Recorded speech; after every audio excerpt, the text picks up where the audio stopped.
दोस्तों, आप सभी का अमृत एकेडमी में हृदय से स्वागत है। हम लोग इसमें सर्वोच्च न्यायालय के बारे में पढ़ेंगे। आप सब जानते हो, यद्यपि भारतीय संविधान के अनुसार भारत संघीय व्यवस्था है, लेकिन हमारे जो जुडिशरी का स्वरूप है वह एकात्मक है, यानी देश में शीर्ष स्तर पर बैठा हुआ सर्वोच्च न्यायालय है। अगर पूछा जाता है कि सर्वोच्च न्यायालय के बारे में प्रावधान कहाँ पर दिया गया है, तो आप बताएंगे भारतीय संविधान के भाग 5 में, भाग 5 में दिया गया है। अगर अनुच्छेद पूछता है किस अनुच्छेद में दिया गया है, तो अनुच्छेद 124 से लेकर 147 तक में भारतीय संविधान में सर्वोच्च न्यायालय, जिसको उच्चतम न्यायालय भी कहते हैं, इंग्लिश में सुप्रीम कोर्ट कहते हैं, उसमें प्रावधान दिया गया है। अब जब सर्वोच्च न्यायालय की स्थापना कब हुई थी, तो आप बताएंगे 28 जनवरी 1950 को सर्वोच्च न्यायालय की स्थापना हुई थी। 28 जनवरी 1950 को सर्वोच्च न्यायालय की स्थापना हुई। इससे पहले इसके संघीय सर्वोच्च न्यायालय कहते थे। कहाँ पर? जब 1935 अधिनियम के तहत अंग्रेजी सरकार ने भारत सरकार अधिनियम 1935 के तहत प्रावधान दिया था, लेकिन आज़ादी के बाद इसे सर्वोच्च न्यायालय कहा जाता है, क्योंकि उस समय जो सर्वोच्च न्यायालय था वो लंदन प्रिव्यू काउंसिल के अधीन था, और वर्तमान में सर्वोच्च न्यायालय देश के सर्वोच्च अदालत है। इसके द्वारा दिए गए आदेश निर्देश देश के सभी अधीनस्थ न्यायालयों पर, मेरा आशय हाई कोर्ट, उच्च न्यायालय और लोअर कोर्ट पर लागू होते हैं। आइए, जब संविधान लागू हुआ था तो इस सर्वोच्च न्यायालय में एक मुख्य न्यायाधीश था, एक मुख्य न्यायाधीश और 7 अन्य न्यायाधीश थे। यानी कुल न्यायाधीशों की जो संख्या थी, अगर देखेंगे तो 8 थी। यानी टोटल जो न्यायाधीश थे इनकी संख्या 8 थी। वर्तमान में एक मुख्य न्यायाधीश है और प्लस 33 अन्य न्यायाधीश है।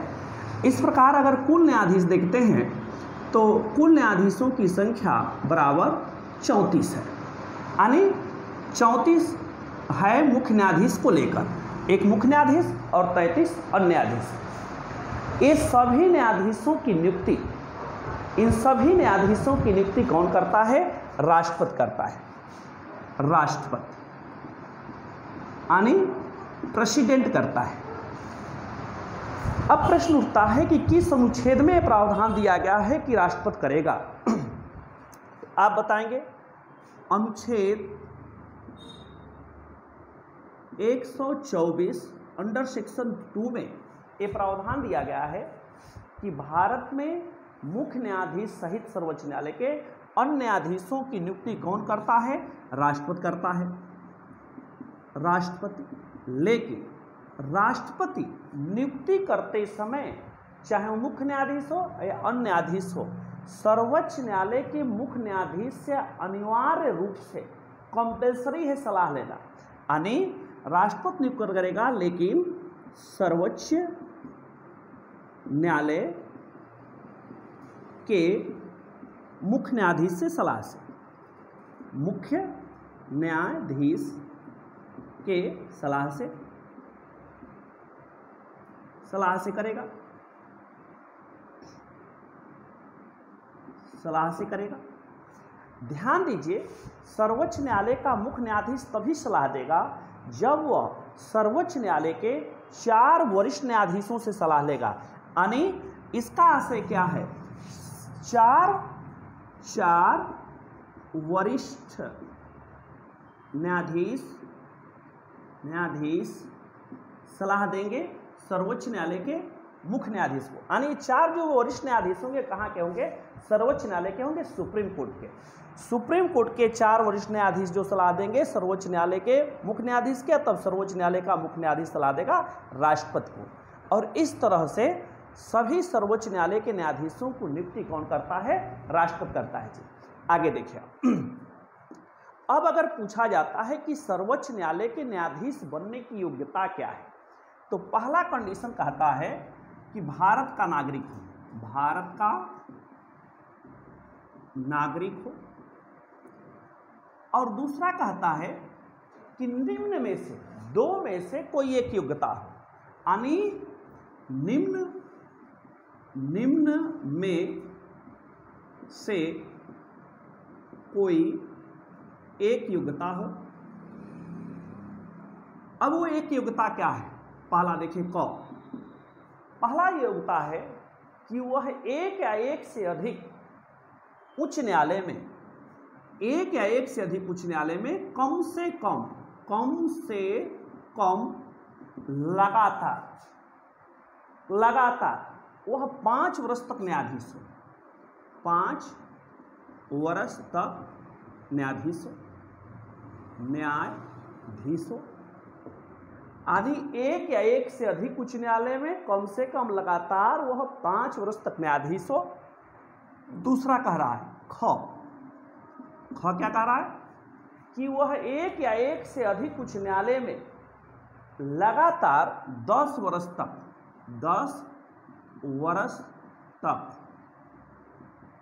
अधिवक्ता हो,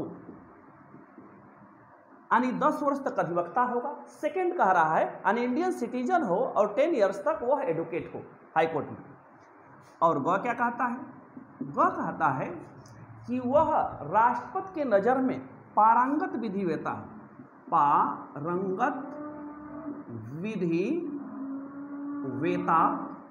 हो, यानी तीनों में से क ख में से कोई रहता है, इंडियन सिटीजन होता है, तो वह भारत के न्यायाधीश के, सर्वोच्च न्यायालय के मुख्य न्यायाधीश या अन्य न्यायाधीश के रूप में वो नियुक्त हो सकता है। ये ध्यान रखिए कि कम से कम 5 वर्ष तक वह न्यायाधीश होगा, कम से कम 10 वर्ष तक वो अधिवक्ता होगा, और नहीं तो पारंगत विधि वेता होगा, तो वह उसकी नियुक्ति सर्वोच्च न्यायालय के न्यायाधीश के रूप में हो सकती है जी। ये है इसकी योग्यता। आगे जरा आप देखें, आगे है कि जिस व्यक्ति को भी न्यायाधीश के रूप में नियुक्त किया जाएगा उसको शपथ कौन दिलवाएगा? आप देखें, सर्वोच्च न्यायालय के जितने भी न्यायाधीश हैं, इन सभी न्यायाधीशों को शपथ जो दिलवाता है वह राष्ट्रपति दिलवाता है। सर्वोच्च न्यायालय के न्यायाधीशों को शपथ कौन दिलवाता है? आप बताएंगे, राष्ट्रपति दिलवाता है। राष्ट्रपति, चाहे वो मुख्य न्यायाधीश हो चाहे अन्य न्यायाधीश हो, जितने भी न्यायाधीश होंगे, या वो मुख्य न्यायाधीश हो या अन्य न्यायाधीश हो, सबको शपथ कौन दिलवाता है? राष्ट्रपति दिलवाता है। अब यह जिस दिन से शपथ ग्रहण करेंगे जी, यानी सर्वोच्च न्यायालय के न्यायाधीश जिस दिन से शपथ ग्रहण करेंगे उस दिन से उनका कार्यकाल अगर पूछा जाएगा कितने वर्ष का होता है तो आप बताओगे 65 वर्ष तक होता है। 65 वर्ष तक हम लोग का फोकस इस पर होगा, 65 वर्ष पर। यानी शपथ ग्रहण करने के दिन से इनकी वर्किंग टाइम जो है वह कितने दिन का होता है, तो आप बताएंगे 65 वर्ष की अवस्था तक होता है। आगे देखिए, अनुच्छेद 126 में यह कहा गया है कि यदि राष्ट्रपति चाहें तो सर्वोच्च न्यायालय में तदर्थ न्यायाधीशों की नियुक्ति कर सकता है। किस न्यायाधीश की? यदि राष्ट्रपति चाहें तो वह सर्वोच्च न्यायालय में जो तदर्थ न्यायाधीश है वो मुख्य न्यायाधीश के सलाह से करा सकता है नियुक्ति। लेकिन तदर्थ न्यायालय का मुख्य न्यायाधीश बनने के लिए आवश्यक है कि वह उच्च न्यायालय का न्यायाधीश रहा हो। यही नहीं बल्कि आप देखेंगे तो कार्यकारी जिसको एब्सेटिंग न्यायाधीश कहते हैं, कार्यकारी न्यायाधीश की नियुक्ति कौन करता है तो पूछा जाएगा तो आप बताएंगे राष्ट्रपति करता है। तदर्थ न्यायाधीशों की नियुक्ति कौन करता है तो आप बताएंगे सर्वोच्च न्यायालय का मुख्य न्यायाधीश करता है।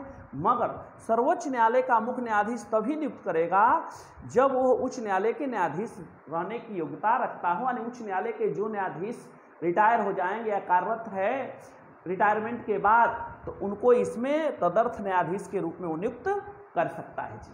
तो दो तरह के प्रश्न आपके आते हैं। पहला, कार्यकारी न्यायाधीश के रूप में, यानी कार्यकारी न्यायाधीश के रूप, मुख्य न्यायाधीश के रूप में कौन नियुक्त करता है तो बताएंगे राष्ट्रपति। लेकिन तदर्थ न्यायाधीशों की नियुक्ति कौन करता है तो आप बताएंगे कि इसकी नियुक्ति सर्वोच्च न्यायालय का मुख्य न्यायाधीश करता है। इस सब के बारे में प्रावधान अनुच्छेद 126 में दिया गया है जी। अब जरा देखना, यदि सर्वोच्च न्यायालय के चाहे मुख्य न्यायाधीश हो चाहे अन्य न्यायाधीश हो, कभी भी चाहे तो अपना त्याग पत्र, अगर बात आती है त्याग पत्र, तो सर्वोच्च न्यायालय के चाहे मुख्य न्यायाधीश हो या अन्य न्यायाधीश हो, कार्यकाल से पूर्व अपना त्याग पत्र किसको देते हैं तो आप बताएंगे राष्ट्रपति को, यानी प्रेसिडेंट को अपना यह त्याग पत्र दे देते हैं जी, चाहे वो मुख्य न्यायाधीश हो चाहे अन्य न्यायाधीश हो। आगे की प्रक्रिया जब बात आती है कि सर्वोच्च न्यायालय के न्यायाधीशों को कार्यकाल से पूर्व कौन हटा सकता है तो आप बताएंगे संसद।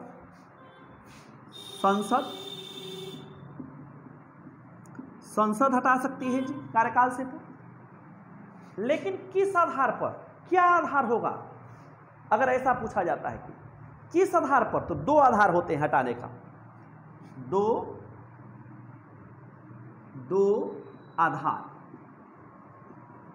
आधार एक देखिए और आधार दो देखिए। पहला सिद्ध कदाचार है, नंबर 1 है सिद्ध कदाचार, और दूसरा है अक्षमता या असमर्थता।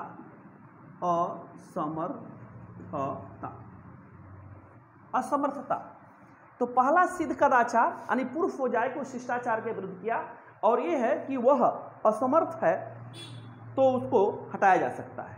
मगर अगर यह इनको हटाने की प्रक्रिया सिद्ध कदाचार और क्षमता के आधार पर संसद अगर हटाती है, तो अगर इसको लोकसभा में ले आना है, ध्यान रखिए लोकसभा में तो लोकसभा में लाया जाएगा तो 100 सदस्यों का, यानी 100 लोकसभा के सदस्यों का हस्ताक्षर होना जरूरी है। अगर राज्यसभा में लाया जाता है, राज्यसभा में लाया जाएगा, राज्यसभा में तो कम से कम 50 सदस्यों का हस्ताक्षर होना जरूरी है।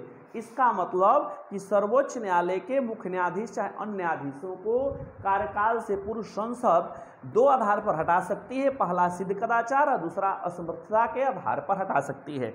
लोकसभा में अगर इसको पहले लिया जा सकता है तो 100 लोकसभा सदस्यों का हस्ताक्षर होना है, और राज्यसभा में लिया जाता है तो 5 सदस्यों का हस्ताक्षर होना आवश्यक है।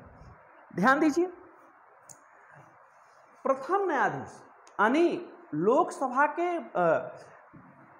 आपके सर्वोच्च न्यायालय के प्रथम मुख्य न्यायाधीश कौन थे अगर पूछा जाएगा तो अब बताएंगे हीरालाल जे कानिया। ये प्रथम मुख्य न्यायाधीश थे सर्वोच्च न्यायालय के। अगर पूछा जाता है सर्वोच्च न्यायालय के प्रथम मुख्य न्यायाधीश, प्रथम मुख्य न्यायाधीश कौन थे तो आपका उत्तर होगा हीरालाल जे कानिया। ये आप बताएंगे हीरालाल जे कानिया। अगर पूछा जाएगा वर्तमान में सर्वोच्च न्यायालय के मुख्य न्यायाधीश कौन है तो यह 48वें न्यायाधीश है। 48वें न्यायाधीश के रूप में कौन है तो आपका उत्तर होगा एन.वी. रमण।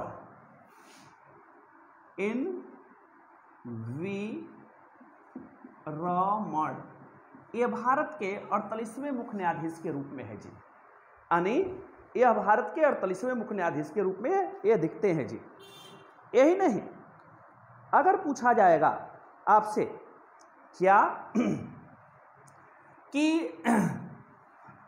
वह कौन ऐसा राष्ट्रपति था जो कार्यवाहक सर्वोच्च न्यायालय का मुख्य न्यायाधीश बना? तो अगर पूछा जाएगा कार्यवाहक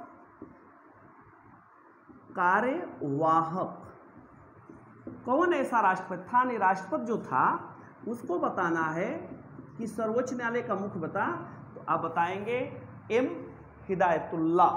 नाम क्या है? एम हिदायतुल्ला। एम हिदायतुल्ला।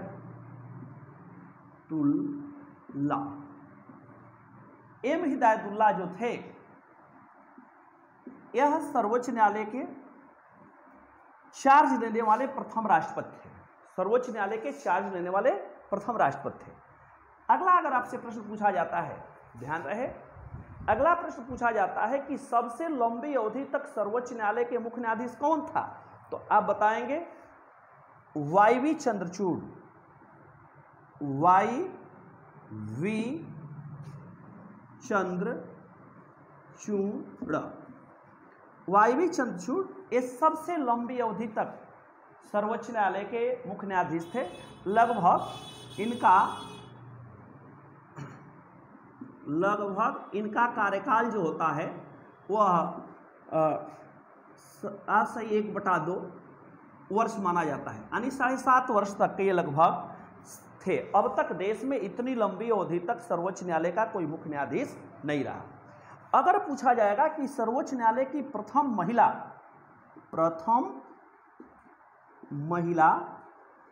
मुख्य न्यायाधीश कौन थी? आप बताएंगे फातिमा बीवी। सर्वोच्च न्यायालय की प्रथम महिला मुख्य न्यायाधीश कौन थी? आपका उत्तर होगा फातिमा बीवी। यह सर्वोच्च न्यायालय के प्रथम महिला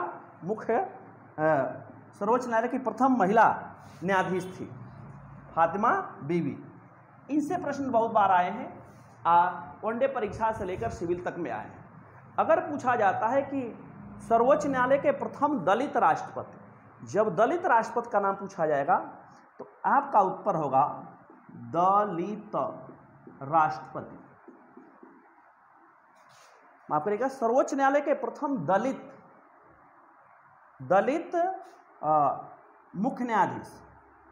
मुख्य न्यायाधीश। तो जब सर्वोच्च न्यायालय के प्रथम दलित मुख्य न्यायाधीश पूछा जाएगा, यानी शेड्यूल कास्ट सुप्रीम कोर्ट का CJI, chief justice of India, कौन था? तो आपका उत्तर होगा KG बालकृष्णन। KG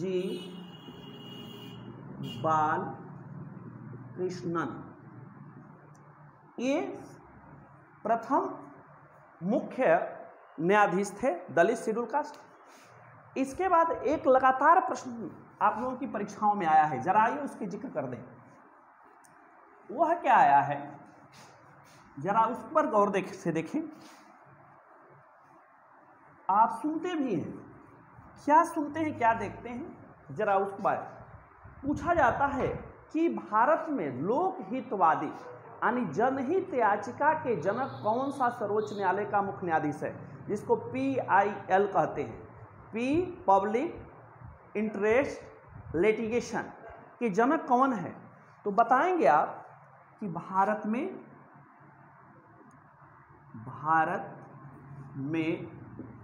वह सर्वोच्च न्यायालय का कौन मुख्य न्यायाधीश था जो लोकहितवाद या इसको कभी जनहित याचिका के जनक के रूप में जाना जाता है।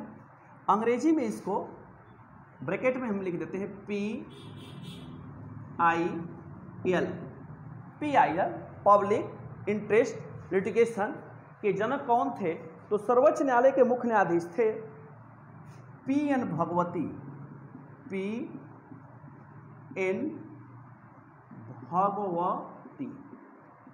इन्हें ऐसा न्यायाधीश माना जाता है जो कि भारत में लोकहित या जनहित याचिका के जनक के रूप में जाना जाता है। इससे काफ़ी न्यायिक व्यवस्था हमारी सुदृढ़ हुई और गरीब तबके के लोगों को भी न्याय मिलना शुरू हो गया।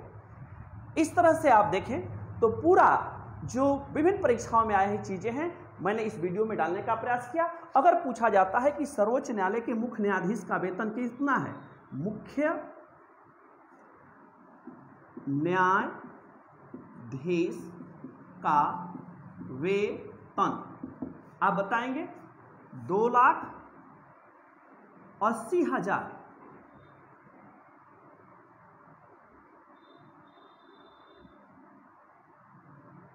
2,80,000 रुपये प्रति माह।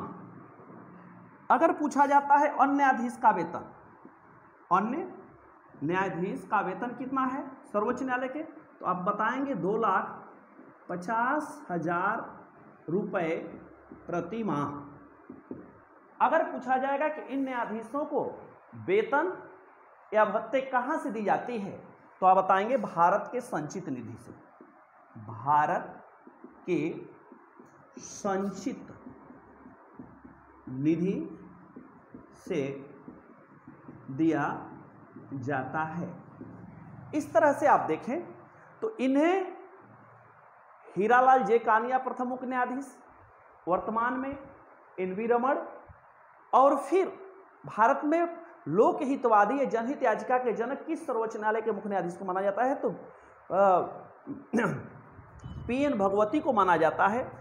वर्तमान में वेतन कितना है मुख्य न्यायाधीश का, तो 2,80,000 रुपये प्रति माह, और अन्य न्यायाधीशों का कितना है 2,50,000 रुपये मरता है। और इनका वेतन चाहे मुख्य न्यायाधीशों चाहे अन्य न्यायाधीशों कहाँ से दी जाती है, कैसे दी जाती है, तो आप बताएंगे इनका वेतन जो दिया जाता है भारत के संचित निधि से दिया जाता है। इस तरह से आप देखें तो पूरी तरह से आपको सर्वोच्च न्यायालय के न्यायाधीश अन्य न्यायाधीश के बारे में इस वीडियो में भरपूर है। अगर आपको ये वीडियो अच्छा लगता है तो इसको लाइक करें, सब्सक्राइब करें, लोगों के बीच शेयर करें। बहुत बहुत धन्यवाद।